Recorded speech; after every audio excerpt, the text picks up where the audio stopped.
मणिपुर में हो रही हैवानियत की घटनाओं से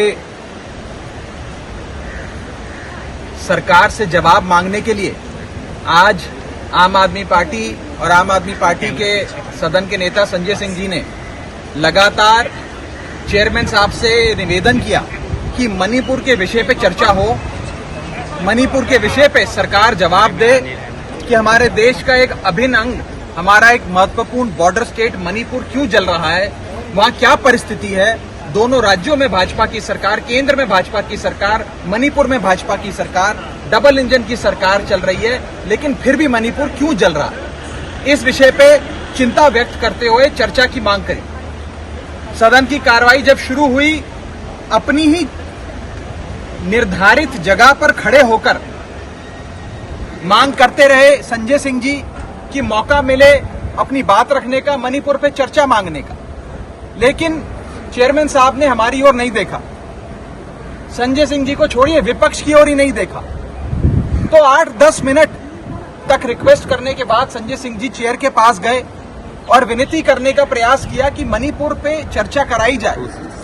रूल 267 के तहत मणिपुर के विषय पे चर्चा हो। लेकिन दुख की बात यह है कि जैसे ही वो अपनी चेयर छोड़कर आगे बढ़े, चेयरमैन साहब ने संजय सिंह जी को सस्पेंड कर दिया, निलंबित कर दिया। लोकतंत्र में अगर सत्ता पक्ष और विपक्ष अहम मुद्दों पर साथ बहस नहीं कर सकता, चर्चा नहीं कर सकता, तो फिर लोकतंत्र का मतलब क्या रह जाता।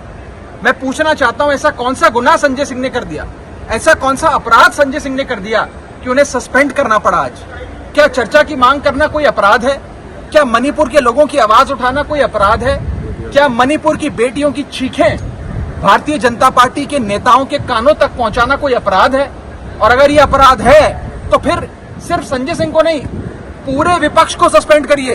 विपक्ष का एक भी नेता ना बच पाए, सबको सस्पेंड कर दीजिए और सिर्फ बीजेपी के सांसदों को बिठाकर सदन चलाइए। बहुत ही दुखद रहा आज की संसदीय कार्रवाई, जिस प्रकार से हमारे एक साथी सांसद को सिर्फ मणिपुर की आवाज उठाने के चलते सदन से निलंबित किया गया है। हम इसका खंडन करते हैं, विरोध करते हैं और निवेदन करते हैं चेयरमैन साहब से कि अपने फैसले पर पुनर्विचार करते हुए इस सस्पेंशन को निरस्त करें, इसे रिवोक करें। राघव, लेकिन संजय जी बैठे हैं अंदर और आप लोगों ने डिवीजन मांगा, आपने मांगा।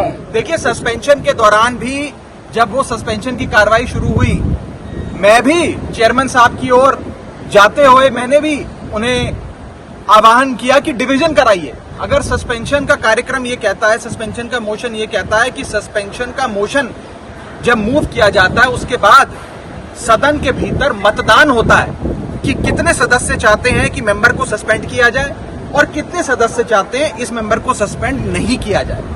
इसके लिए डिवीजन मांगा गया कि मशीन पर बकायदा अपनी सीट पर लोग बटन दबाकर अपना पक्ष दर्ज कराएं कि सस्पेंड किया जाए या सस्पेंड नहीं किया जाए।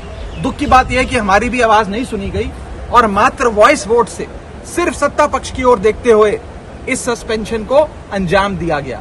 ये बहुत दुखद है और इसी के चलते विपक्ष के तमाम साथी, सारे ही लोग, यहाँ तक कि भारतीय जनता पार्टी के भी कुछ साथी बहुत आहत हैं, हमारे पास आकर कह रहे हैं कि जो हुआ ये ठीक नहीं था, ये नहीं होना चाहिए। संसदीय कन्वेंशंस और इतिहास हमें ये बताता है कि जब जब विपक्ष ने किसी बहस की मांग करी है तो बहस हुई है। विपक्ष का अगर कोई नेता जाकर चेयरमैन साहब से दरख्वास्त करता है तो उसकी बात सुनी जाती है। लेकिन आज एक ऐसा दौर, एक ऐसे लोकतंत्र में, मोदी सरकार के, भाजपा सरकार के लोकतंत्र में हम लोग जी रहे हैं जहां मणिपुर की आवाज उठाने पर सांसदों को बेरहमी से निलंबित किया जा रहा है, सस्पेंड किया जा रहा है। लेकिन चेयर की तरफ से राघव आपत्ति जताई गई कि आप सस्पेंडेड एमपी हैं, आप नहीं बैठ सकते हैं। उसके बाद भी वो बैठे हैं, क्या वहीं बैठे रहेंगे संजय सिंह जी जब हाउस दोबारा बैठेगा? देखिए, बिल्कुल संजय सिंह जी वहीं बैठे हैं, वहीं बैठे रहेंगे और अपना विरोध दर्ज कराएंगे।